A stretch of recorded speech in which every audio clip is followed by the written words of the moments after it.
Hello, ഇന്നും ഒരു ചെറിയ ഈവനിങ് വ്ളോഗാണ് കേട്ടോ. ഇന്ന് രാവിലെ എണീറ്റപ്പോൾ എനിക്ക് ഭയങ്കര പ്ലാനിങ് ഉണ്ടായിരുന്നു. 1-2 വീഡിയോസെങ്കിലും ചെയ്ത് വയ്ക്കാം, അതാവുമ്പോൾ 2 ദിവസത്തിനൊക്കെ വീഡിയോസ് അപ്ലോഡ് ചെയ്യാൻ സുഖമാവുമല്ലോ എന്ന് വിചാരിച്ചു. പക്ഷെ ഒന്നും നടന്നില്ല. എനിക്ക് ഭയങ്കര മടിയായിരുന്നു. മടി പിടിച്ചിരുന്ന് ഞാനങ്ങനെ വൈകുന്നേരം ആയപ്പോഴത്തേക്കും ഇന്നലത്തെ പോലെ നല്ല മഴയൊക്കെ വരാനുള്ളൊരു കോളുണ്ടായിരുന്നു. കാറ്റും ഒക്കെ ഇട്ട് നല്ല അടിപൊളി അന്തരീക്ഷം. അങ്ങനെ കുറച്ച് നേരം കഴിഞ്ഞപ്പം മഴ തുടങ്ങി. മഴ കണ്ടിരുന്നപ്പോൾ വിചാരിച്ചു കോഫി എടുക്കാമെന്ന്. അങ്ങനെ കോഫി ഉണ്ടാക്കാൻ വേണ്ടിയിട്ട് അടുക്കളയിലേക്ക് പോയി. കോഫി എടുത്തപ്പോഴേക്കും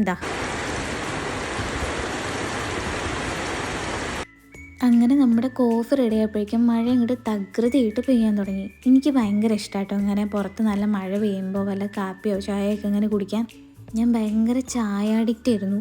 പിന്നെന്താ അത് പറ്റാതെ ഇപ്പോൾ കോഫിയാണ്. രണ്ടും അത്ര നല്ലതല്ല, കുടിക്കാതിരുന്ന അത്രയും നല്ലത്. പക്ഷെ പറ്റണ്ടേ, എന്തെങ്കിലും ഒന്ന് വേണം. ആദ്യമൊക്കെ മധുരം വേണമായിരുന്നു, ഇപ്പം ഞാനതും കൺട്രോൾ ചെയ്ത് വരുന്നുണ്ട്. ഞാനിവിടെ കല്യാണം കഴിഞ്ഞ് വരുന്ന സമയത്ത് ഇവിടെ നല്ല മധുരം വേണമായിരുന്നു കേട്ടോ എല്ലാവർക്കും. ഞാൻ ഓൾറെഡി മധുരം കുറവ് കഴിക്കുന്ന ആളാണ്. പക്ഷെ ഇവിടെ കല്യാണം കഴിഞ്ഞ് വരുന്ന സമയത്ത് എല്ലാവർക്കും മധുരം വേണം. ഇപ്പം എല്ലാവരും കുറച്ചു കേട്ടോ. നാവൊന്ന് പൊള്ളിയത് കണ്ടല്ലോ അല്ലേ. ഇന്നത്തെ വീഡിയോ ഇത്രയേ ഉള്ളൂ. ടാ.